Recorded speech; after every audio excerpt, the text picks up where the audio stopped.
One of the least understood consequences of the Korean War is, honestly, just how unprepared modern armies were for environmental warfare. By 1950, many military planners believed that industrial logistics had rendered nature, well, a secondary concern. Cold weather was considered more of an inconvenience, not really a decisive factor. Korea shattered that assumption. In the winter campaign, soldiers did not merely fight an enemy force, they fought exposure, exhaustion, and, quite frankly, the limits of their own doctrine. Nowhere was this more evident than in the simple act of sleeping. What is often missed in popular histories is that large numbers of soldiers across multiple armies entered the Korean winter without modern cold-weather sleeping systems. Some had inadequate sleeping bags. Others, honestly, had none at all. Yet they survived nights at temperatures approaching -20 degrees Celsius through methods that rarely appear in official after-action reports. These methods were not heroic improvisations. They were adaptations born of necessity, institutional memory, and, painful trial and error. So if this kind of overlooked military history matters to you, consider subscribing to History Matters, where we focus on what standard narratives leave behind. The Korean War, revealed just how quickly modern armies forgot older survival knowledge. When war broke out on the peninsula in 1950, forces aligned under the United Nations command expected a short conflict. Equipment and planning, well, they really reflected that assumption. Winter clothing was limited, supply chains were stretched, and sleeping gear was often prioritized behind ammunition and rations. The cold arrived early and brutally. Units advancing north encountered temperatures more typical of Siberia than the temperate conflicts planners had prepared for. Sleeping bags, when available, were often designed for European winters, not the exposed ridgelines and valleys of Korea. In some cases, they were rendered useless by moisture, sweat, or improper layering. Meanwhile, opposing forces, particularly those influenced by Soviet and Chinese experience, were more accustomed to operating without specialized equipment. This did not make their situation easier, but it did mean their doctrine placed greater emphasis on fieldcraft rather than issued gear. Sleeping in extreme cold became a tactical problem, not a comfort issue. Sleep deprivation was not merely a morale concern. Exhausted soldiers made mistakes, missed signals, and reacted slowly under fire. Cold compounded these effects by draining calories and stiffening muscles. A soldier who could not rest was, honestly, a liability to the unit. Because open fires revealed positions, heating shelters was rarely possible near the front. Smoke drew artillery and air strikes. Light discipline mattered, noise mattered, heat mattered. Sleeping systems had to preserve warmth without producing signatures. As a result, soldiers relied on layered strategies rather than single solutions. Clothing, shelter, construction, body positioning, and group discipline all played a role. None of these methods were comfortable. All were, frankly, necessary. The ground itself was treated as an enemy that had to be neutralized.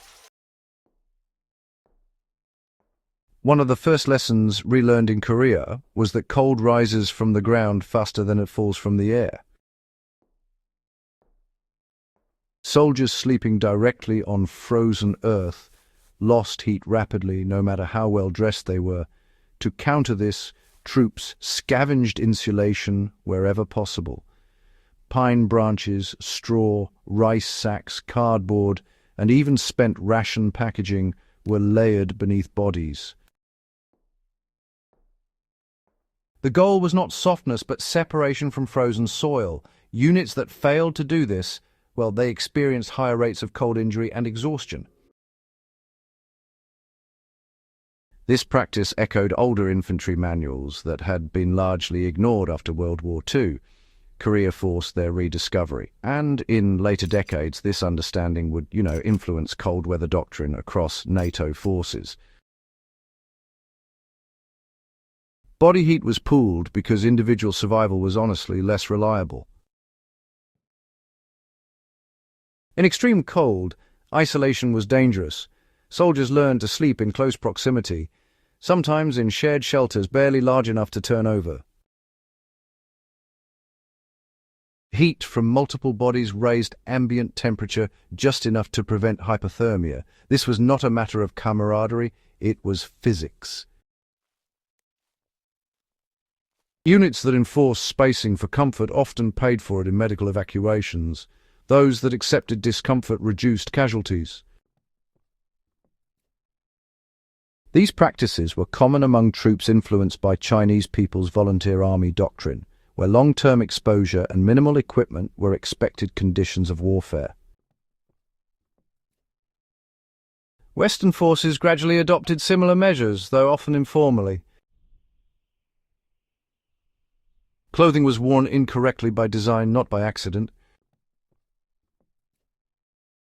Contrary to modern intuition, soldiers did not always bundle tightly before sleeping. Overheating caused sweating, which later froze.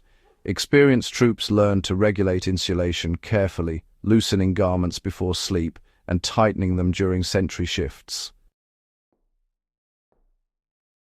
Boots were often kept inside clothing or under bodies to prevent freezing solid. Gloves were dried against skin.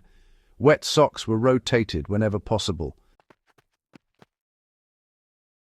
These habits sound minor, but collectively they made the difference between functionality and frostbite.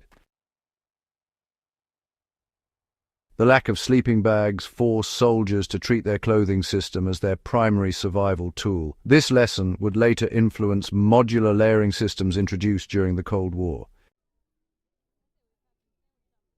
Many frontline units never used standard tents. They were too visible, too cold, or too slow to erect. Instead, soldiers dug shallow depressions into hillsides, reinforced with snow, earth, or scrap materials. These shelters trapped heat and blocked wind. Some positions incorporated low-heat stoves with extended exhaust channels, a method refined through Soviet winter experience and later seen during engagements around the Chosin Reservoir.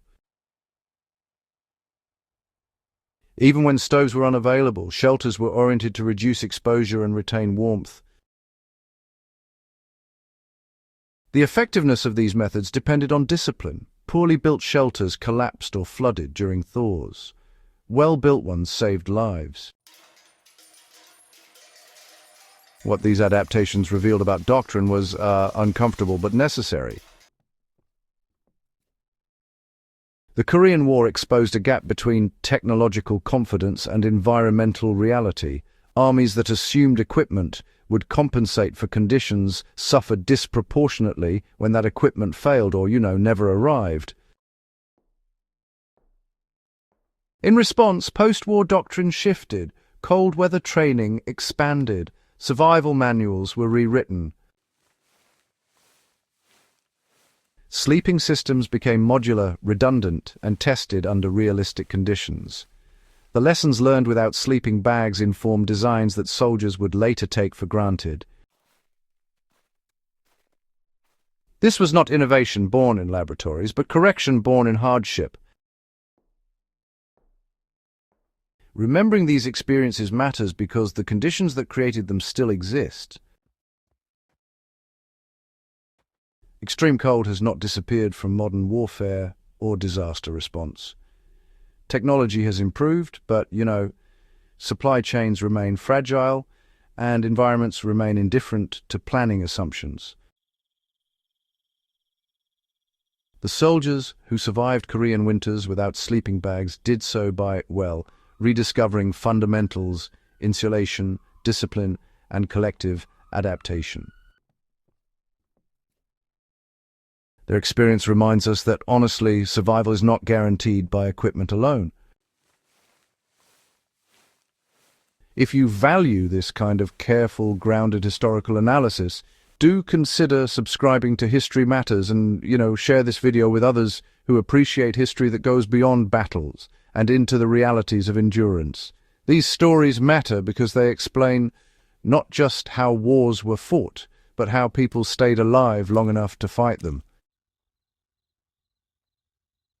History Matters continues to explore these stories, moments of hardship, resilience and learning, so that we can better understand the past and perhaps ourselves.